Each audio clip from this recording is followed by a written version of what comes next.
Dans un village lointain, une enfant vint au monde. Elle aurait dû être accueillie avec joie, mais à la vue de sa tête énorme, son père recula de dégoût. Rejetée, humiliée, elle grandit sous les moqueries. Mais le destin réserve toujours des surprises. Abonne-toi pour découvrir comment l'enfant méprisé changera son sort et celui du royaume.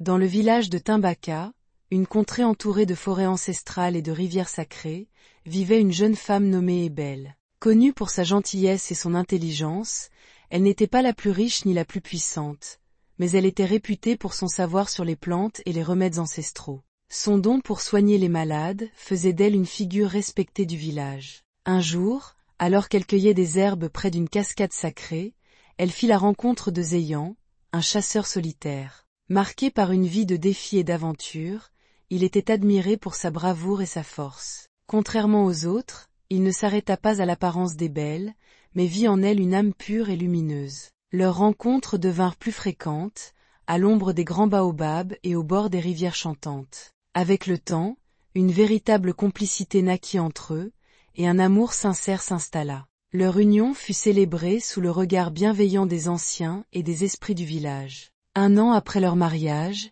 Ébelle tomba enceinte. Mais des signes troublants commencèrent à apparaître. Des rêves mystérieux hantaient ses nuits, des murmures portés par le vent semblaient lui annoncer un destin exceptionnel pour son enfant. Dans la clairière où elle allait souvent prier, une vieille devineresse l'interpella. « Ton enfant portera un signe que peu comprendront. Mais souviens-toi, Ébelle, la différence n'est pas une malédiction, c'est une promesse. » Troublée mais emplie d'espoir, Ébelle attendit avec impatience l'arrivée de son enfant, ignorant que sa naissance allait bouleverser le destin du village tout entier.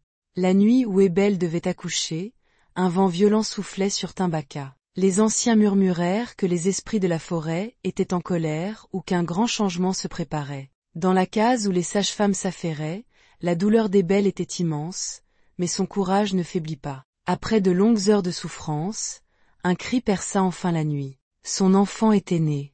Mais à la vue du nourrisson, un silence pesant s'abattit. Les sages-femmes échangèrent des regards inquiets. L'enfant avait une tête immense, disproportionnée par rapport à son corps frêle. Les murmures de crainte s'élevèrent. Certains murmurèrent le mot « malédiction ». Quand Zéyan entra, prêt à découvrir son enfant, son sourire se figea. Il recula instinctivement, ses traits marqués par l'horreur. « Qu'est-ce que c'est que cette chose ?»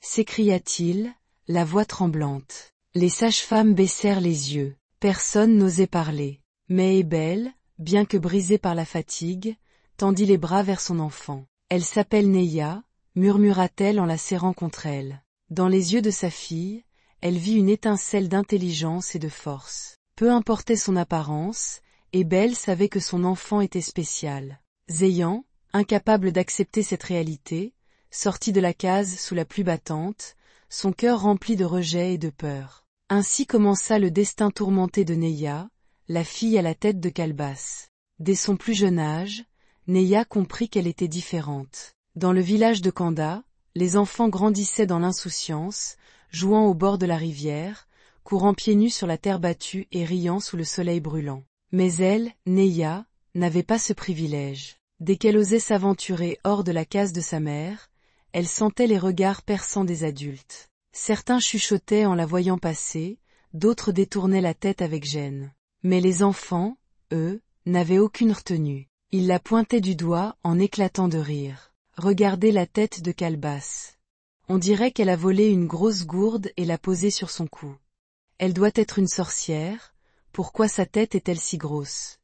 Au début, elle tentait d'ignorer leurs moqueries. Mais très vite, les mots se transformèrent en gestes cruels. Ils lui jetaient des pierres, petites au début, puis de plus en plus grosses. Les jours de marché, elle se cachait derrière sa mère en serrant ses jupes, de peur qu'un enfant ne vienne lui tirer les cheveux ou la pousser dans la boue. Le soir, elle pleurait en silence, le visage enfoui dans son oreiller de paille. « Maman, pourquoi suis-je née ainsi ?»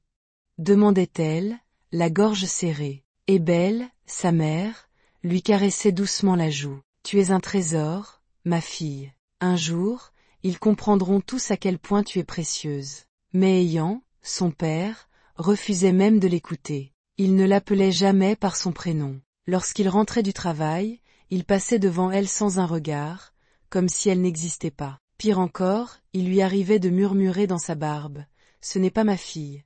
Ce n'est pas possible. » Ces mots, Neya les avait entendus un soir où elle s'était cachée derrière un mur de la maison. À cet instant, quelque chose en elle s'était brisé. Parmi ceux qui la tourmentaient, il y en avait un qui se démarquait par sa cruauté. Prince Kenzo, le fils du roi. Dès son enfance, il était le plus admiré du village. Grand, fort et beau, il était destiné à hériter du trône. Mais il avait aussi un cœur dur comme la pierre et un esprit moqueur. Il avait fait de Neya son jouet favori. Il savait que chaque fois qu'elle entendait son nom dans sa bouche, c'était pour la ridiculiser. Un jour, alors qu'elle transportait un panier d'herbes médicinales sur la place du village, Kenzo s'approcha avec sa bande d'amis. « Regardez-la. Avec sa grosse tête, elle pourrait sûrement porter un second panier dessus sans problème. » La foule éclata de rire. Mais il ne s'arrêta pas là. « Et si on faisait un jeu ?» dit-il avec un sourire mauvais. « Voyons combien de fruits elle peut empiler sur sa tête avant qu'elle ne s'effondre sous le poids. » L'un de ses amis arracha un régime de bananes d'un étal et les posa sur la tête de Neya. Une autre personne ajouta une noix de coco. Tout le monde riait. Neya, le souffle coupé, sentit son cœur se tordre dans sa poitrine. Elle voulait courir, fuir cette humiliation. Mais si elle bougeait, il la poursuivrait. Si elle pleurait, il rirait encore plus fort. Alors, elle fit la seule chose qui lui restait, elle garda la tête haute et serra les dents. Elle ne leur donnerait pas la satisfaction de la voir s'effondrer. Après quelques instants, elle fit un pas en avant et fit tomber volontairement les fruits. « Tu vois, Kenzo » murmura-t-elle d'une voix tremblante mais fière, « ma tête est peut-être grosse, mais elle est bien plus solide que ton cœur. » Le prince fronça les sourcils, agacé qu'elle ne pleure pas comme il espérait. « C'est ça, retourne dans ta forêt, la fille à tête de calebasse. » Cracha-t-il. Elle tourna les talons et s'éloigna sans un mot. Derrière elle, les rires résonnaient encore, mais elle savait qu'un jour, elle leur prouverait qu'elle valait. Chaque nuit, Neya s'endormait en serrant une petite pierre lisse qu'elle avait trouvée près de la rivière. C'était la seule chose qui ne la jugeait pas, qui ne la rejetait pas. Elle la caressait du bout des doigts et murmurait « Un jour, je deviendrai aussi forte que cette pierre.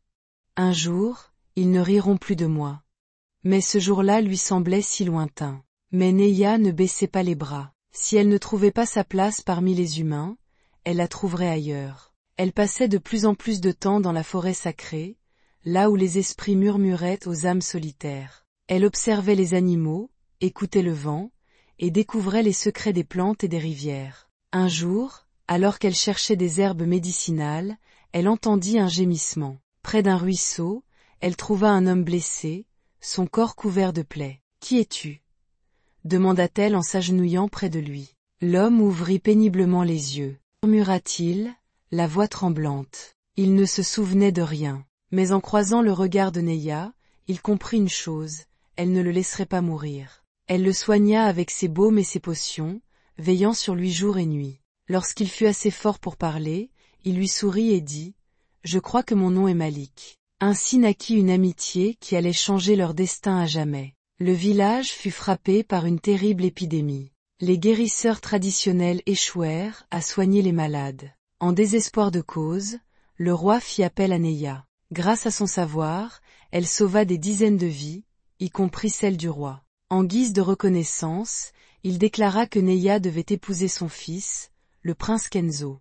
Mais ce dernier, humilié, refusa et complota contre elle. Il fit capturer et condamner Malik, mais Neya, ayant appris le complot, utilisa de ses connaissances pour le sauver en simulant sa mort. Cependant, un garde reconnut en Malik une marque royale. Après enquête, il fut révélé qu'il était le fils de l'empereur suprême, perdu depuis des années. Lorsque l'empereur retrouva son fils, il bannit le prince Kenzo et honora Neya. Malik, désormais reconnu comme prince, choisit Neya comme épouse. Elle, autrefois moquée et rejetée, devint future impératrice. Son père, Zéyan, brisé par la honte, vint s'agenouiller devant elle. « Je t'ai renié, mais aujourd'hui, je vois ma folie. » Posa une main sur son épaule. « Le passé est le passé. Aujourd'hui, je suis fière d'être ta fille. Ainsi, Neya, autrefois rejetée, trouva enfin sa place dans l'histoire et dans les cœurs.